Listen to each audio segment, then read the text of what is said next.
Hey everybody, it's Sophie and Marco Dish Out on the Movies, and this is part two of our review on Rose Red. There were ghosts, and they stopped the video from recording, and then they wouldn't let us upload. No, I'm kidding. I I did something that was really weird. I made the video file like too small or something, and so YouTube like wouldn't upload it. It took like hours and hours, and And then it would go wouldn't. away. It would stop. Yeah, it would stop. And I had no idea you had to have like a certain file size to upload to YouTube. So I had to redo it a couple of times, figure it out. That's what the holdup was. Okay, well let's finish it up, Marco. So we were getting ready to hear Marco's food rating or review of the movie Rose Red. I give this movie Stouffer's meatloaf with mashed potatoes and gravy and corn. Keep in mind that this is a frozen dish. It's a frozen dish. I mean, why would you want to have frozen food for dinner when you can have real food, when you can have real meatloaf? I did that because it seems like a large percentage of this movie is focused on either copying or paying tribute to other Stephen King movies or other types of movies. And there's a lot of paint by numbers things in it. And included with that is the meatloaf. And the meatloaf is weird. It tastes like a mystery meat, like it's not even real meat, like it's like horse meat or something. Ew. That represents the characters, some of the main characters that I didn't even like the Professor Joyce. I don't like her. I don't like the son, or I mean the ancestor, whatever his name is, Steve. Stephen Rembauer? Yeah, I don't like him very much because there's just not much to him, I like him. and so that's what that represents. And then for dessert, Yes. for dessert, I had something really good in mind. I think for dessert, I'll give this movie a candy bar because, again, it's very processed, very paint by number, but it's a really good candy bar that you've had a lot of times before, and that represents all the good moments that I remember from watching it as a kid and all the good characters like Emery, Nick, and the little girl. So that's my rating. I give it frozen meatloaf dinner with a famous candy bar for dessert. Pick your choice of which candy bar because it doesn't matter. What do you think of that, Sophie?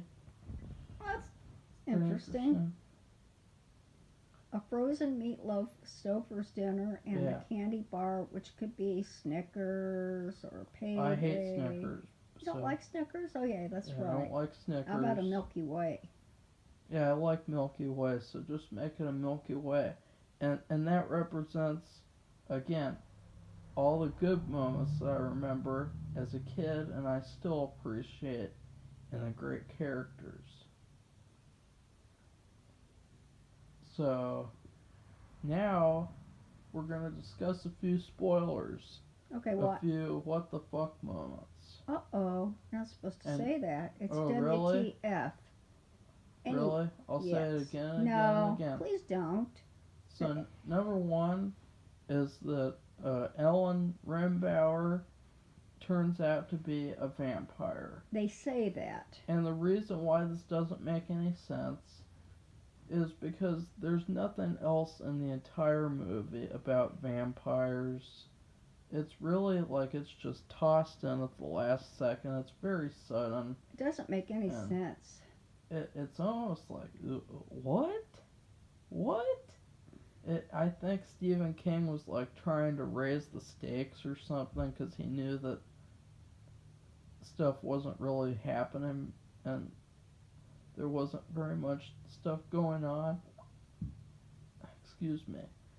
And another thing is that the final act was very, very underwhelming. There wasn't enough action for me. There wasn't enough of.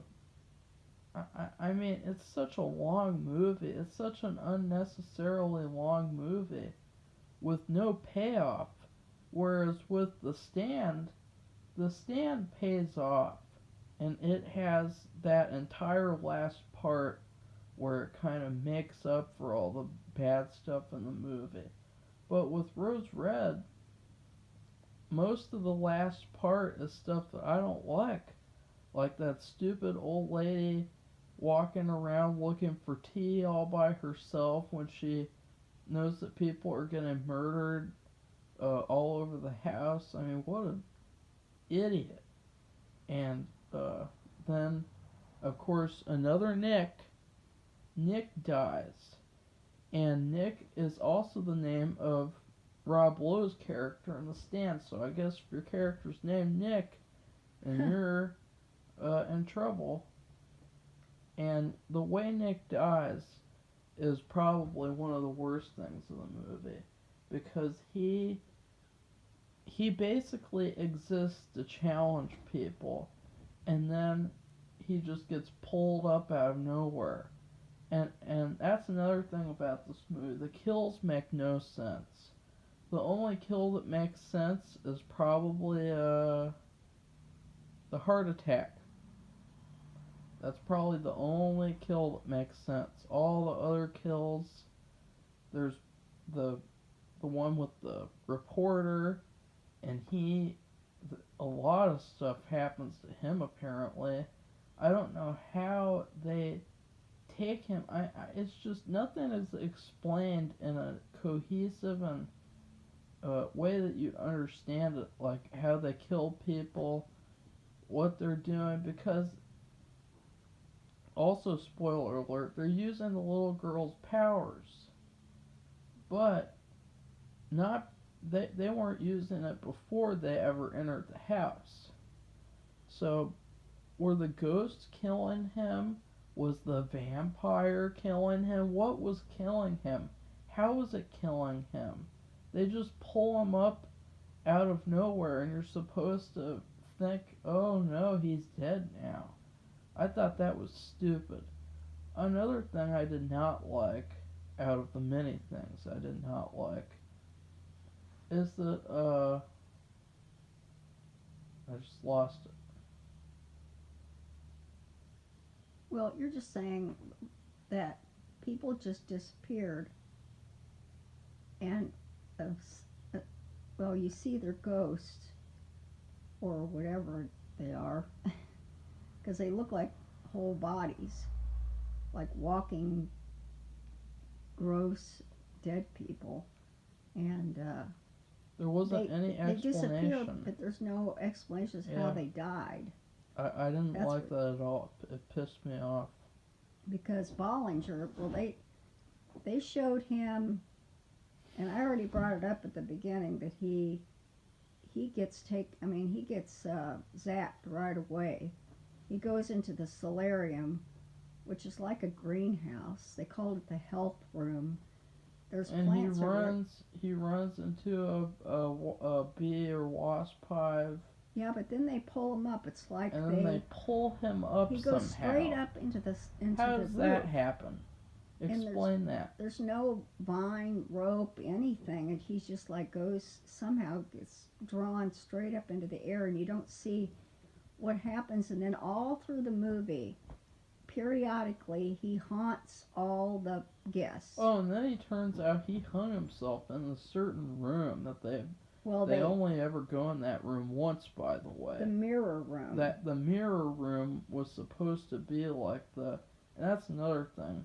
The mirror room was like teased as if it was supposed to be like the important final showdown room or something. Yeah, And nothing ever happens in it. they show this where he's hung by his neck in the mirror room, like almost near the end of the movie, Yeah, with a sign around his neck. Why would you do that? Well, I don't know, but I mean, we just saw him pulled straight up into the air. I mean, right off the bat, because he was there in the house, and the Zukima or Zucchina, the what would you call it? The friend of the owner, the woman, the one who they accused of doing something to April Rimbauer, she is the one that drew him in there. I mean, it's a full-figured, three-dimensional person.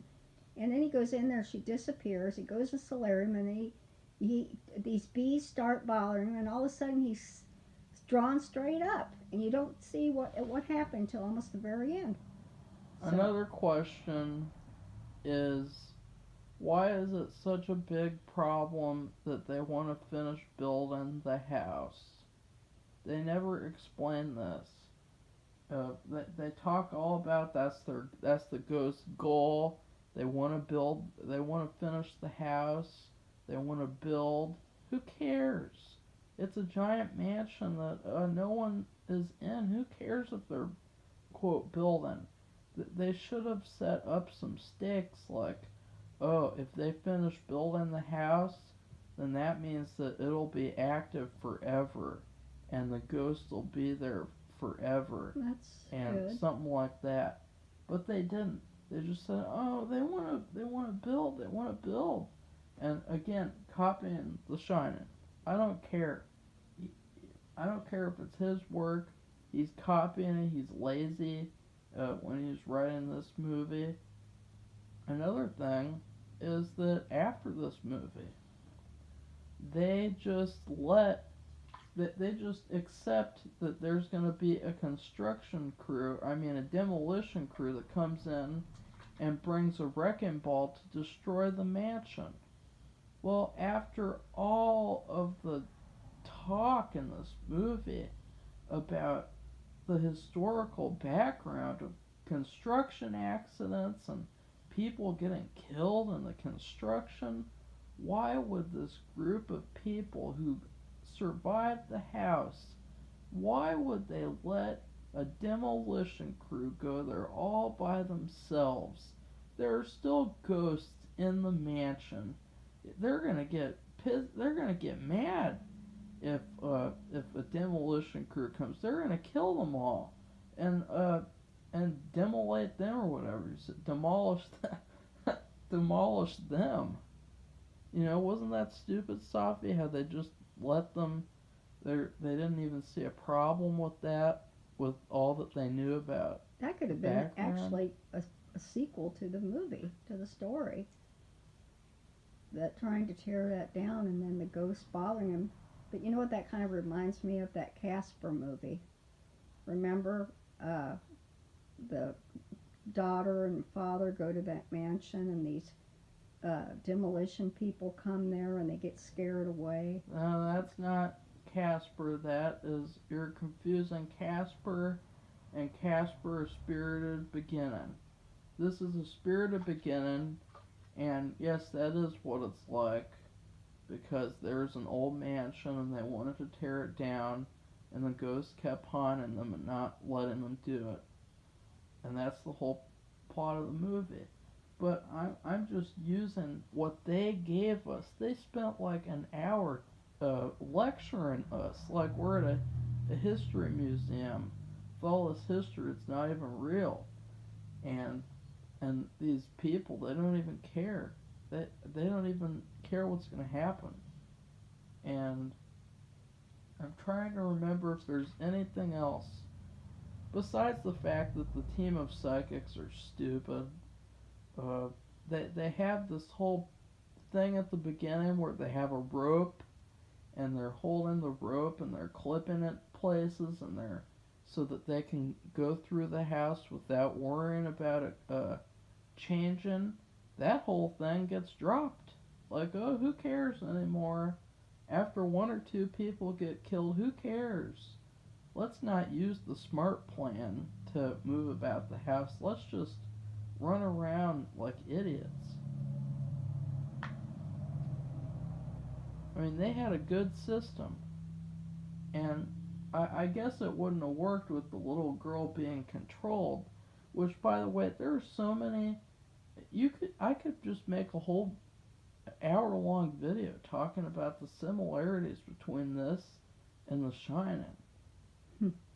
Having a little kid who has supernatural powers, and everyone's questioning them and if they're real or not, even though, by the way, that's another thing. They're a group of psychics. Why is a group of psychics questioning each other's powers? Well, that could be a professional thing. Like you, as a psychic, you want to be seen as the most important one. Like you have more powers and that you're real. That's a different dynamic. In the movie, they did not believe that Emery had any powers. He said, I saw this happen. I saw these people. And they said, no, you didn't. You're an idiot. They're a group of psychics. I don't know. They're doing an investigation on ghosts. Well, what Marco has brought up is there are lots of ambiguities. And that took away from his enjoyment of the movie.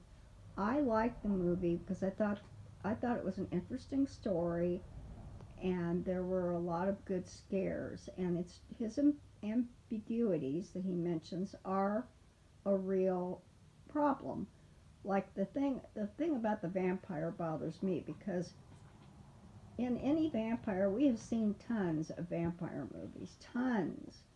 And there's always a thing with the neck, and there's a million other things I won't even mention, and there's nothing like that. And by the way, there could have been like a really cool story where she's a vampire, and they're staying at her house, and she wants them to do the investigation. She's secretly killing them, or maybe she's some sort of a new kind of vampire, like a psychic vampire, where she can.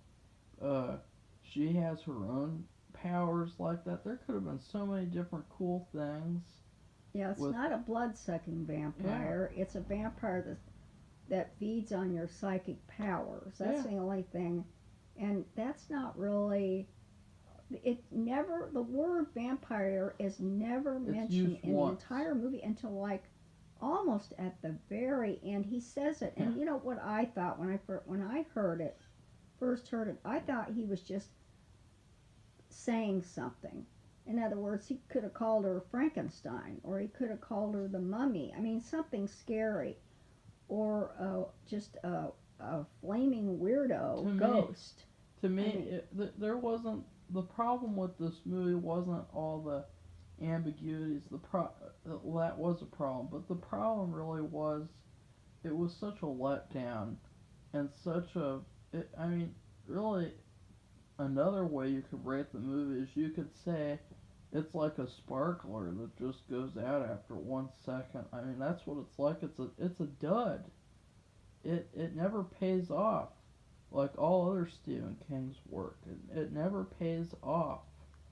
Well, it pays off in that they escape, but not all of them escape. It's not a payoff to me. And Marco's very disappointed with the very end, which has him, who's ever left in the group, they come back to their house, and there's a sign on it that's going to be demolished by such and such company. That's never going to happen. And they're standing there, and they each have a rose, and I think each rose was to symbolize all the people that were lost, like Joyce, the professor, and Nick. Even though she was disgusting, by the way. And Joyce was more evil than the ghosts in this movie. But so they each lay a rose down on the ground in front of the house, and I think it's to symbolize each person. And then, I'm not talking about that. That's not what was a letdown. okay, well, That has whatever. nothing to do with it. Probably not. Probably good to move it along. But anyway, I wanted to bring up too one thing that affected the movie, but I thought they were able to handle what happened was David Dukes, the male professor, who of the department head, who was trying to destroy Joyce. He had a and heart attack and died yeah, during production. very early on in the movie, and they had to They had to fudge around they had it. no, not fudge around. They had to get the lead stuntman to wear. And by the way, this is the reason why life masks are so important. What life masks are is in any movie, you get your face molded into a clay mold. That's a life mask. And you can use it to make masks or just make a thing that you can hang up on the wall. I have a Bela Lugosi life mask, and that's pretty cool. And so they had to use his life mask to put as a mask on the stunt man. And it's for the end of the movie when Joyce is standing around getting surrounded by the ghosts of all the people who died. And he's one of them. And they really kind of jump past him. They actually kind of make the camera blurry a little so that you can't really tell that it's him, but you kind of think it's him. Excuse me. Okay, well, I think that's good enough, don't you? No. Yeah, that's a good enough. I mean, we weren't gonna. I wasn't even gonna do any spoilers except for Bollinger, because he died. He disappeared right off the bat, almost at the very beginning of the movie, and he appears all throughout, haunting all the people, and grinning and giving weird faces, and then you see him hanging at the end in the solarium with a sign around him. I don't remember what the sign says, but anyway. Emery and Nick were the best parts of the movie, and the little girl, but she didn't do a lot because she was controlled the whole movie. So she didn't really have much character or much to do. But Emery, there were really funny moments with him. I think the funniest one was probably when he dreams that girl asks that girl's gonna go to sleep with him, and then that guy comes and scares him. Like, he's really easy to get scared, and he's a funny character. He always has a funny face, and he's probably one of the biggest differences between this and The Shining. There's nobody like this really in The Shining, in the Shining movie. So that's what you could say is the big difference, because he's very unique. He's a great character. If they were to make a remake of Rose Red, I would actually say they should completely just focus on Emery, because